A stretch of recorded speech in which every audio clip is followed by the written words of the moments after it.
बोलिए श्री सद्गुरुदेव की जय। विश्व वंदनीय संत सम्राट बंदी छोर सद्गुरु श्री कबीर साहब जी, मेरे हृदय मंदिर के आराध्य परम पूज्य गुरुदेव जी, पूजा के योग सभी संत समाज, मैं चरण कमलों में सिर झुका के 3 बार बंदी करता हूँ। बोलिए श्री सद्गुरुदेव की जय। ये बीजक की साखी है प्रवीण भाई। चलते चलते पग थका, नगर रहा न कोस, बीचे में डेरा पड़ा, कहो कौन का दोष। ये 50 नंबर की साखी है। इसमें सद्गुरुदेव कहते हैं कि चलते चलते पग थका। आप चाहे कहीं जाइए, काशी जाइए, मथुरा जाइए, हरिद्वार जाइए, नंदगाम जाइए, बरसाने जाइए, कहीं भी जाओ, नगर रहा 9 कोश। 9 कोश कहते हैं अन्न में, प्राण में, मनो में, ज्ञान में और विज्ञान में, शब्द में, आनंद में, प्रकाश में, आकाश में। ये 9 हो गए। सारे संसार की वृत्ति, सारे संसार का लक्ष्य इन्हीं में रहता है। अन्न में, अन्न में कोश ये शरीर है। तो इस शरीर को पालने में, इस शरीर को सजाने में, मोटा करने में, कहीं पतला नहीं हो जाए, कहीं रूप नहीं बिगड़ जाए, कहीं बुढ़ापा नहीं आ जाए, इसी में सारे संसार के लोग लगे रहते हैं। लेकिन ऐसा होता नहीं। जो होना है वो होगा। एक दिन हम माँ के पेट में थे, एक दिन गोद में आए, बच्चापन हुआ, खूब खेले खाए, जवान हुए, बुढ़ापा आएगा, जर्जर अवस्था आएगी और एक दिन ये शरीर छूट जाएगा। चाहे कितना भी कुछ भी कर लो। पर लोग मांस बढ़ाने के लिए, ताकत बढ़ाने के लिए जाने क्या क्या खा जाते हैं, मांस तक खा जाते हैं। लेकिन ये शरीर का अन्न में कोश है और अन्न से काम चल जाता है, अन्न जल से। तो लोग इसी में अपने जीवन को खोते रहते हैं, अन्न में, प्राण में। अब प्राण चल रहे हैं, प्राण वायु चल रही। जैसे घड़ी में चाबी भर देते हैं और उसी समय तक यदि चाबी ना भरे तो घड़ी बंद हो जाती है। इसी प्रकार से ये प्रारब्ध रूपी चाबी भरी हुई है और जब प्रारब्ध खत्म हो जाएगा फिर ये प्राण नहीं चले। तो अन्न में और प्राण में प्रारब्ध पूरा होने पर ये शरीर छूट जाएगा। लेकिन लोग जब तक प्राण चलते हैं तब तक विचार ही नहीं कर पाते कि हमको क्या करना चाहिए, अच्छा करना चाहिए कि बुरा करना चाहिए। और जो हम पाप कपट करके माया को जोड़ रहे हैं, जो हमारे साथ में जाएगी कि नहीं जाएगी, ऐसा विचार नहीं करते। इतना विचार करें तो कोई भी गलत काम नहीं करेगा। अन्न में, प्राण में, मनो में, और मन में जैसा आता है तैसा करते रहते हैं। मन से सोचते रहते हैं, अपने आप को हम भूल जाते हैं। पूरी प्रधानता मन को दे देते हैं और मन जल का भाग है। जल का बहाव सदा नीचे की ओर रहता है और हम पूरा जीवन अपना इसी में गंवा देते हैं, मन के चक्कर में। कहीं काशी, मथुरा, हरिद्वार कहीं भी जाते हैं, मन में आता है तैसा देवता चुन लेते हैं, वैसी पूजा करने लगते हैं। मन में आया तो चलो आज फल ही खा लेते हैं, मन में आया तो रोटी बना लेते हैं, मन में आया तो चलो ठंडी के दिन है अंडे खा लेते हैं। ऐसे ऐसे लोग ये मनवशी है।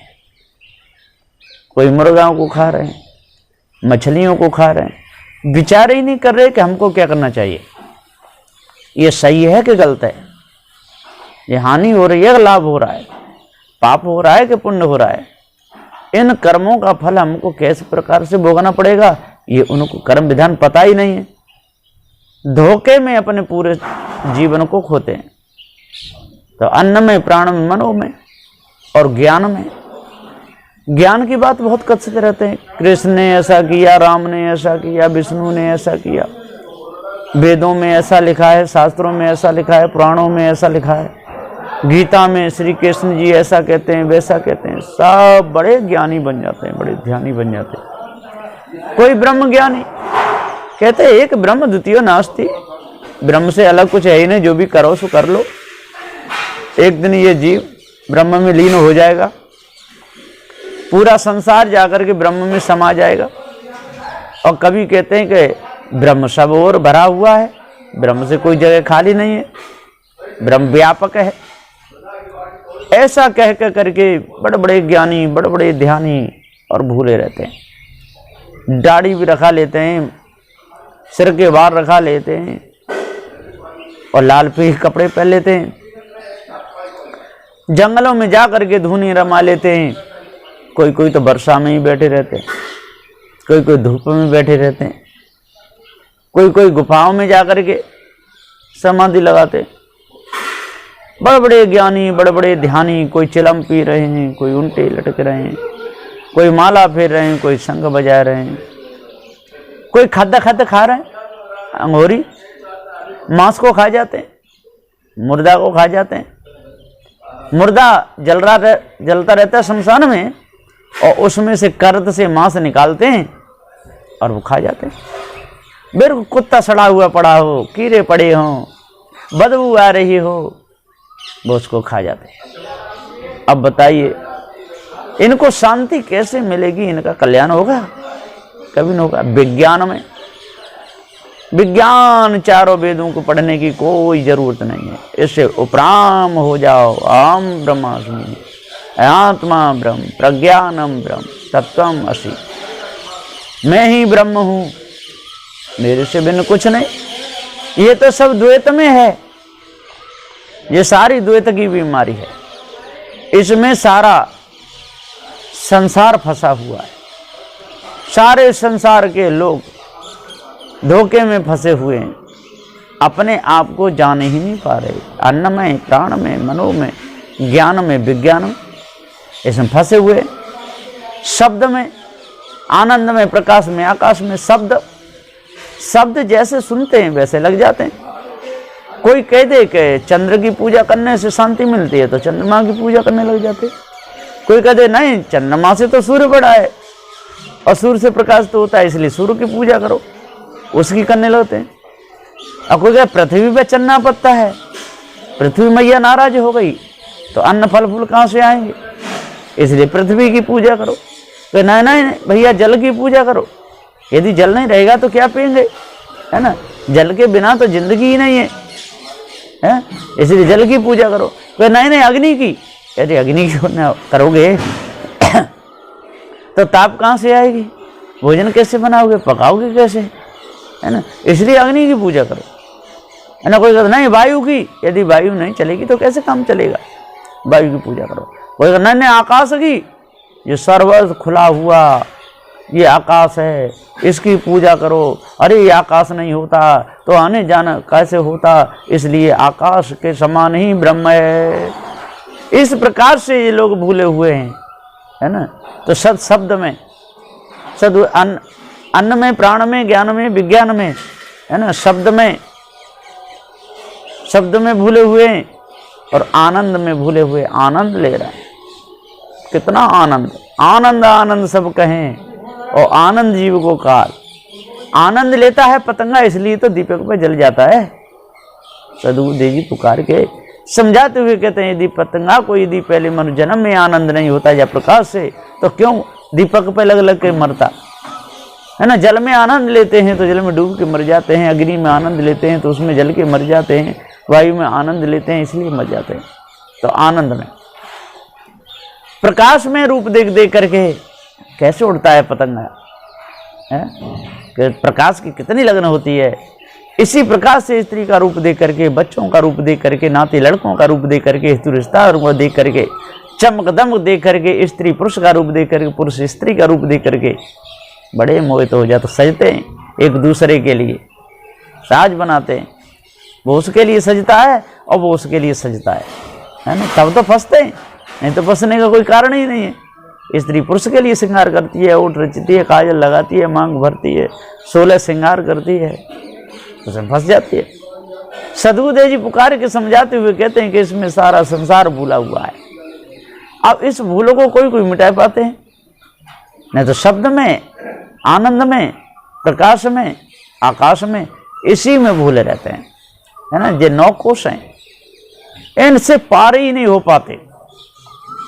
बिल्कुल शब्द स्पर्श रूप रस गंध, शब्द को सुनकर शब्द स्पर्श करने में बड़ा मौज लेते हैं। स्पर्श करने की अनादि काल से आदत छोड़ते ही नहीं, है ना। कितनी आदत खराब पड़ गई है। अब वही आदत फिर पशु पक्षी उसमें खाने में बस स्पर्श करते रहते हैं, विषय भोगते रहते हैं या वैसे लगते रहते हैं। तो शब्द स्पर्श रूप, और रूप तो देखते ही रहते हैं। सारे संसार के लोग रूप को ही देख करके रीझते हैं, चाहे वो कोई हो। एक वासना से रूप देखा जाता है, एक वासना रहित देखा जाता है। जो वासना रहित देखा जाता है वो बंधन का कारण नहीं है, और जो वासना से देखा जाता है वही बंधन का कारण है। यदि कहीं सोना चांदी सब पड़ा हुआ है, आप रूप को देख रहे हो, आपके अंदर चोरी की भावना नहीं, कोई बंधन नहीं। माता बहनें खूब दौड़ रही हैं, निकल रही हैं, सुंदर से सुंदर, खूब बढ़िया तरह, आपके अंदर वासना नहीं तो कोई बंधन नहीं, है ना। मोह है, माता पिता सब घर गृहस्थी के सामने आ रहे हैं, जा रहे हैं, आपके अंदर मोह नहीं है तो कोई बंधन नहीं, है ना। न काम का कोई बंधन होगा त्याग से, न क्रोध का, आपको क्रोध नहीं आता।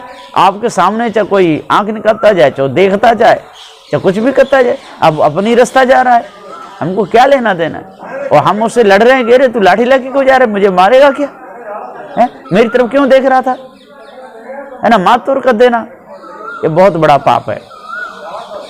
तो सदगुरु शब्द स्पर्श रूप और रस, और रस में बड़ा मौज लेते हैं। मुर्गे का मांस में बहुत स्वाद है, मछली के मांस में कम स्वाद है, इस नदी की मछली में ज्यादा स्वाद है, इसमें कम स्वाद है ना। आजकल एक कह रहा था, आजकल तो अंडों में स्वाद ही नहीं है। मेरे से ही कह रहा था आगरे में, मैंने कि भैया अंडा खाता क्यों है, अरे कि शाकाहारी है। मेरे कौन से पेड़ पे लगते हैं, कौन सी बेली पे लगते हैं बता, कहीं जमीन में लगते होंगे, बेली पे लगते होंगे। अरे अंडे तो मुर्गी देती है, और इन मुर्गियों के अंडे को तू खा करके पहलवान होगा, है ना। मुर्गी में ने कोई पैर लग जाए तो मर जाती है, उसके अंडे खा करके तो पहलवानी करेगा। पागल आदमी, शर्म नहीं आती है। अंडों को खाता है, वो कहता है शाकाहारी होते हैं।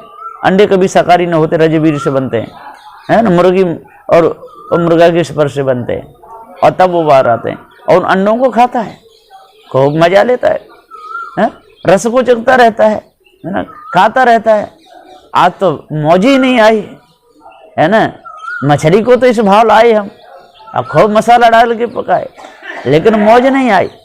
सदगुरुदेव जी पुकार के समझाते हुए कहते हैं कि जो बड़ा जो अंधविश्वास है, इन लोगों का धोखा है, दूसरे को धोखा देते रहते हैं। एक बार मेरे से ये कह रहा था, तो मैंने उससे कहा कि भैया ऐसा करो कि मनुष्य का मांस बहुत बढ़िया होता है, तो अपना ही मांस निकालो, है ना, भुजाओं से कहीं भी निकाल लो, या जंगल में से निकाल खाओ, किसी कैसे का दर्द नहीं होगा। तो मैंने, मूर्ख आदमी, दूसरे का दर्द नहीं होगा। जब तेरे दर्द होगा तो दूसरे के भी तो दर्द होगा, वो भी तो मनुष्य है ना। और उसमें तू खूब चख रहा है, मौज ले रहा है, कितना स्वाद आया। तो सदगुरुदेव जी पुकार के समझाते हुए कहते रस लेते रहते हैं, और शब्दों में रस लेते हैं, कोई मजाकबाजी करते रहते हैं, कोई इधर से चुगली करते रहते हैं, और लड़ाते झगड़ाते बड़ा रस लेते हैं। लड़ाई होती है ना, तब उसके पास जाएंगे, कहेंगे भैया कहाँ वो आपका मित्र है क्या, कि बहुत बदमाश आदमी आपको गाली दे रहा था। और फिर उसके पास में जाएंगे, भैया वो आपका मित्र है क्या, कि वो तो कह रहा था कि बड़ा बदमाश है, बहुत मक्कार है, इसका तो मुंह भी नहीं देखना चाहिए, दुष्ट जाने का मेरे पास आ जाता है, और मैं तो इसको देखना भी नहीं चाहता, फिर भी बैठ ऐसे कह रहा है कि अच्छा। अब दोनों में अब बोलना बंद। फिर वो उसके पास भी कहे, तू मेरे को गाली देता है, तू मेरे को गाली देता है। फिर कहते कौन कहता है, ये कहता होगा कोई।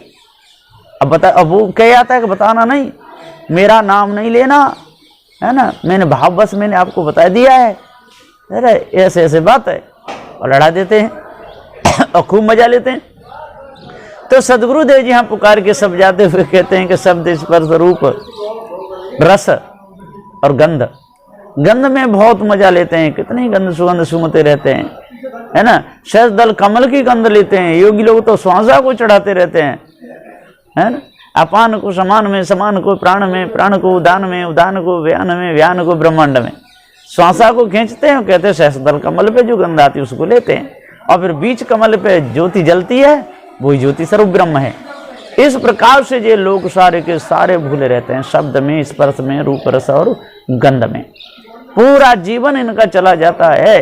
चित्त मन बुद्धि अहंकार, चित्त इनका चंचल हो जाता है। चित्त वायु का भाग है ही है ना, वायु की झोंक में दीपक की ज्योत नाजुक, वायु की झोंक हो और दीपक जलता हुआ रखा हो तो प्रवीण भाई वो दीपक सद नहीं सकता, बुझ ही जाएगा, है ना। तो इस भेद को समझना चाहिए। ये सदग्रंथ सदगुरु श्री कबीर साहब जी का है ना। इस साखी में बहुत अच्छा सुंदर एक से एक भी साखी या रमेनी शब्द चौतीसा ऐसा एक भी प्रयोग कर नहीं है सदगुरुदेव का, इसमें कल्याण से भरे हुए शब्द ना हो। बहुत सुंदर शब्द है। तो यहाँ पर शब्द स्पर्श रूप रस गंध और चित्त को मनुष्य चंचल कर लेता है, वायु की तरह उड़ता रहता है, घोड़ा की तरह हिंसता रहता है, बिल्कुल अपने मन को बिगाड़ देता है। मन में देखे सुने भोगे के संस्कार तो अंतःकरण में आएंगे तो मन तो दूषित होगा ही, उनसे मन तो प्रभावित तो होगा। और बिना चेतन जीव की सत्ता से मन विकारी हो ही नहीं सकता, और बिना चेतन की सत्ता से और चित्त में भी कोई विकार नहीं आ सकता, चित्त चंचल होगा ही नहीं। जब जब चित्त चंचल होगा तो चेतन की सत्ता से ही होगा, और जब जब मन में विकार आएंगे तो चेतन की सत्ता से ही आएंगे। जब जब हमारी बुद्धि भ्रष्ट होगी तो चेतन की सत्ता से ही बुद्धि भ्रष्ट होगी, न तो बुद्धि भ्रष्ट हो ही नहीं सकती, क्योंकि बुद्धि कोई ज्ञान स्वरूप तो है नहीं, और बुद्धि को पता ही नहीं कि मैं कौन हूँ। उसको तो चेतन जीव ही जानता है ना। चित्त को भी जानता है, मन को भी जानता है, बुद्धि को भी जानता है। चित्त मन बुद्धि अहंकार, और अहंकार जब जब आता है तो हमारी सत्ता से ही आता है, चेतन की सत्ता से ही आता है ना। अहंकार का क्या काम है ना, अहंकार तो लंगड़ा है, वो तो हमारे बिना चल ही नहीं सकता है किसी प्रकार से। तो सदगुरुदेव जी पुकार के समझाते हुए कहते हैं कि हे भाई ज्ञानी हो, विद्वान हो, 4 वेद 6 7 18 प्राणों को ज्ञाता हो, ये शब्द स्पर्श रूप रस गंध और चित्त मन बुद्धि अहंकार, ये 9 तत्वलिंग शरीर है, इसी में सारा संसार भूला हुआ है। और शब्द में, आनंद में, प्रकाश में, आकाश में, इसमें भूला हुआ है, और अन्न में, प्राण में, मनो में, ज्ञान में, विज्ञान में, ये 9 कोश है।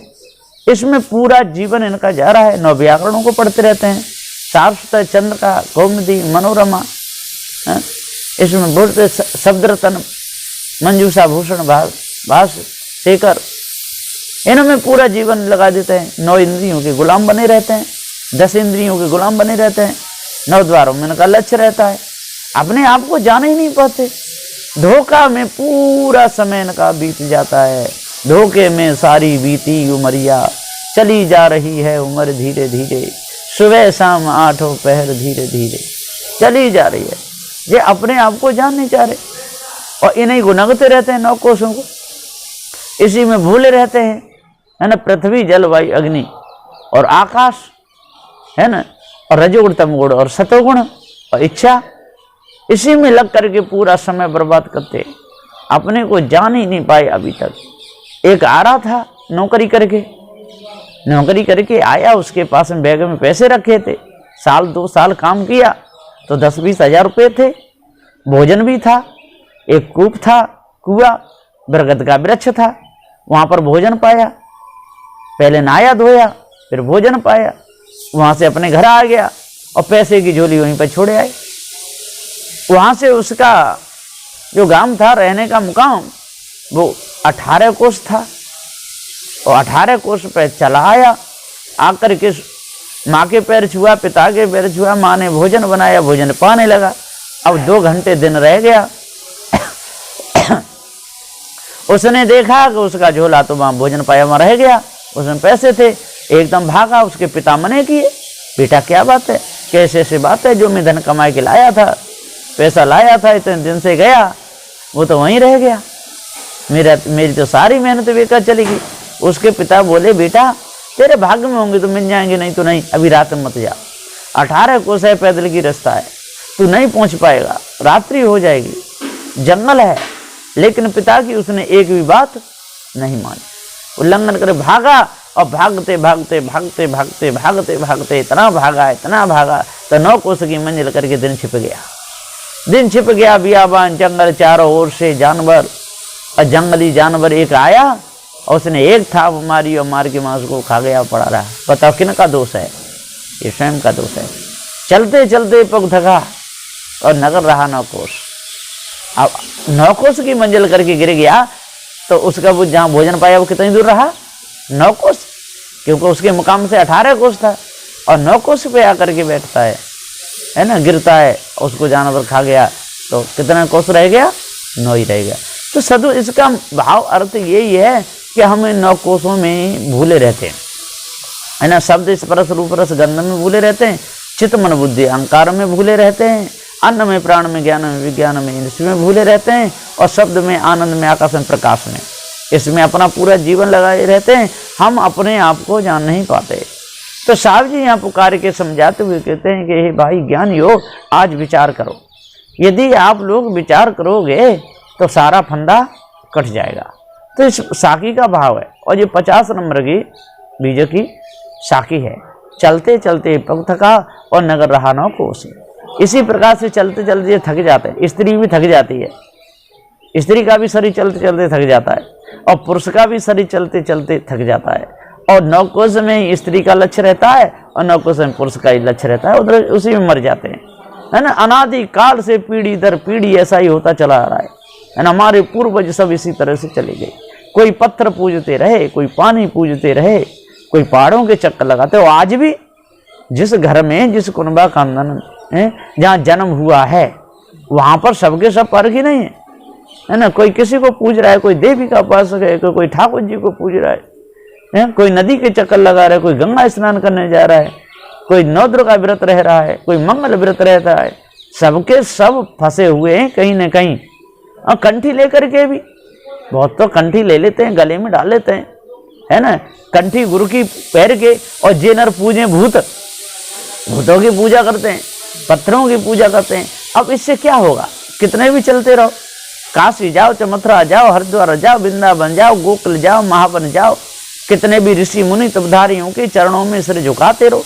यदि अपने मन को निर्मल नहीं करोगे, मन के विकारों को दूर नहीं करोगे, अपना लक्ष्य आप अच्छा नहीं करोगे, तो आपको शांति नहीं मिलेगी, है ना।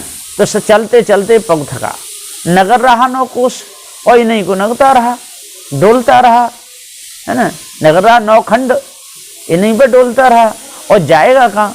7 दीप 9 खंड तपो जालंधर राजा, और सील नाय संतोष करो अधर्म को काजा, और सब राजा बस कर लिए लीनो राज छनाए, और एक राजा रह गए बिंदा में बिंदा बेटी।